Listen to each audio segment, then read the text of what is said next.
Bien, profesor, mi nombre es Marlon Maya Civira, estudiante de la Facultad de Derecho de la Universidad Yacambú. En esta oportunidad,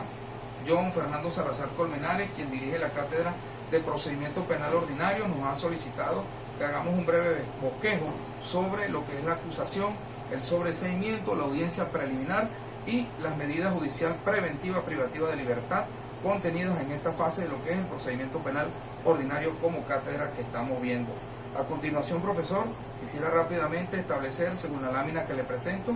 está prevista la acusación en el artículo 308 del Código Orgánico Procesal Penal y establezco rápidamente que es un escrito formal que identifica al acusado y los hechos de los que se le acusa, califica el delito que se considera cometido por él mismo y es solicitado a través del Ministerio Público al juez o tribunal de control el enjuiciamiento respectivo para la imposición de las penas correspondientes. ¿Okay? Algunas características importantes de la acusación, lo vemos acá, es un acto que concluye la fase preparatoria. Recordemos que la acusación entra dentro de los actos que son los actos conclusivos, al igual que el sobreseimiento, al igual que el archivo, pero en este caso la acusación debe estar plenamente fundamentada y además contiene la pretensión punitiva estadal. Esta pretensión punitiva, profesor, no es más que la facultad que tiene el Estado para de esta manera penar a cualquier ciudadano que esté en curso en cualquier delito o presunción de hecho punible y establecido, repito, en el 308 del Código Orgánico Procesal Penal. Se origina una vez que el Ministerio Público estime que la investigación proporciona, que arroja fundamentos para el enjuiciamiento del imputado y presentará formalmente la acusación ante el Tribunal de Control respectivo. Una vez que esto esté fundamentado como tal, se debe identificar plenamente al imputado, inclusive al defensor, la residencia, algunas características, el domicilio, el lugar de residencia, para que de esta manera también los datos que se aporten logren, dentro del complejo de identificación del imputado, establecer los parámetros que están contenidos para que esto llegue a su momento. El ofrecimiento de las medidas de prueba en que se presentarán en la fase de juicio es algo también sumamente importante, ya que las cargas probatorias, la justificación de las mismas, pues deben realizarse con la solicitud respectivamente. Ahora, el sobreseimiento está contenido en el artículo 300 del Código Orgánico Procesal Penal y procede, profesor, en las siguientes circunstancias. He preparado este material. Entre una de ellas procede cuando el hecho objeto del proceso no se realizó o no puede atribuírsele al imputado o imputada, cuando a pesar de la falta de certeza no existe razón o razonablemente la posibilidad de incorporar nuevos datos a la investigación y no haya bases para solicitar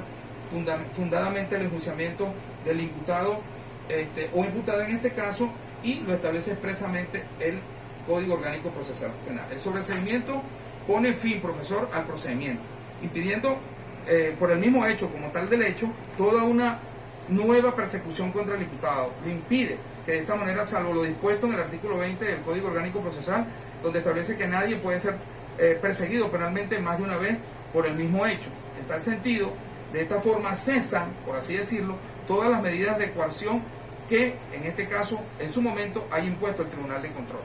¿Quién lo solicita, profesor? En este caso, el sobreseimiento, el fiscal del Ministerio Público al juez de control, ¿verdad? Cuando terminado el procedimiento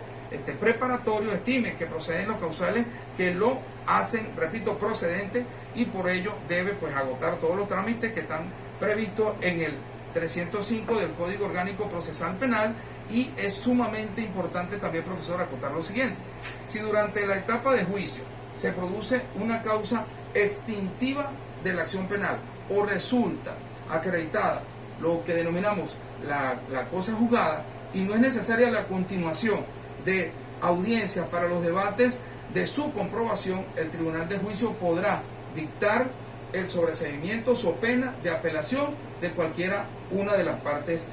en acción. Con respecto a la audiencia preliminar, previstas entre el 309 y el 313 del Código Orgánico Procesal, en el derecho penal venezolano, la audiencia preliminar es la oportunidad procesal que se da cuando el fiscal del Ministerio Público presenta su acusación contra el imputado y el juez convoca a una audiencia oral para que las partes hagan sus alegatos. Muy, pero muy importante. La audiencia preliminar en el procedimiento ordinario significa que una vez presentada la acusación ante el tribunal de primera instancia en funciones de control del circuito judicial penal de la circunscripción judicial correspondiente, el juez debe convocar a las partes a una audiencia oral, la cual debería realizarse en un lapso de 15 a 20 días, según lo que establece el Código Orgánico Procesal. En el caso de, por alguna circunstancia, se vieran en la necesidad de diferir la misma, profesor, se debe fijar una nueva audiencia en un lapso no mayor a 20 días. Importante destacar también que en esta fase el proceso permite comprobar que todos los actos de investigación están exentos de algún tipo de irregularidad. Es decir, que no debe existir ningún vicio de nulidad, por lo que las fuentes y los medios probatorios que se han utilizado, ¿verdad?, están ajustados a la legalidad, y de esta forma la acusación tenga una efectividad para que el juez en efecto tome dicha decisión. Una acción, en este caso, o si la víctima, quiero decir, no se quiere adherir a la acusación formalizada por el fiscal del Ministerio Público, también la ley le proporciona la facultad o la posibilidad de establecer una acusación desde el punto de vista particular una vez agotados todos los parámetros establecidos, la víctima en este caso, por el Código Orgánico Procesal Penal. En cuanto a la decisión que se pudiera establecer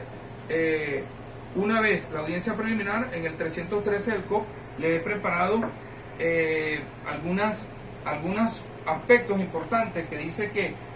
dictar el sobreseimiento si considera que concurren algunas de las causales establecidas en la ley, resolver cualquier tipo de sección opuesta, decidir acerca si aplica o no algún tipo de medida cautelar, aprobar acuerdos, en este caso se aplica, reitero, reparatorios, acordar la suspensión condicional del proceso una vez tenga prevista todo el tema de las cargas probatorias, y así sucesivamente. Con respecto a las medidas judicial preventiva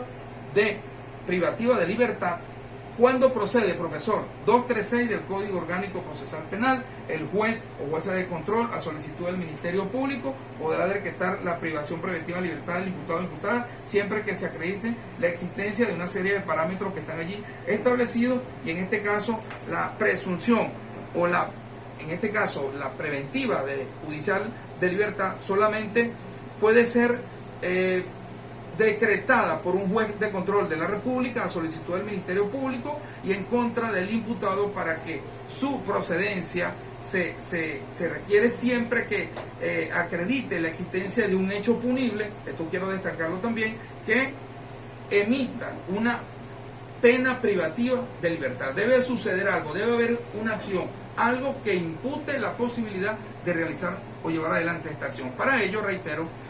se necesita elementos de convicción que hagan estimar que la persona contra quien se solicita la privación preventiva ha sido autor o participe del hecho punible que se le imputa, además que exista una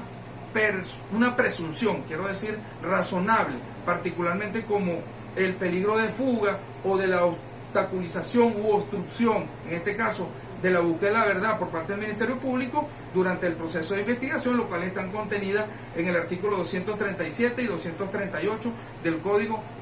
Orgánico Procesal Penal. Finalmente, profesor, en caso de estimar que se consuman o hayan algunos requisitos previstos para la procedencia de privación ilegítima de libertad, el juez debe dictar una medida, una orden de aprehensión del imputado contra quien se solicitó dicha medida, y en este caso en un lapso de 48 horas debe ser presentado ante el mismo, para que de esta manera en la audiencia de presentación resuelva mantener la medida impuesta de suspensión constitutiva de libertad por otra medida menos gravosa. En este sentido, profesor, dándole las gracias por el contenido narrativo de estos puntos tan importantes en esta parte de la cátedra, me despido de usted, Marlon Maya, atento a cualquier observación y fortaleza para mejorar de ser posible. Muchísimas gracias.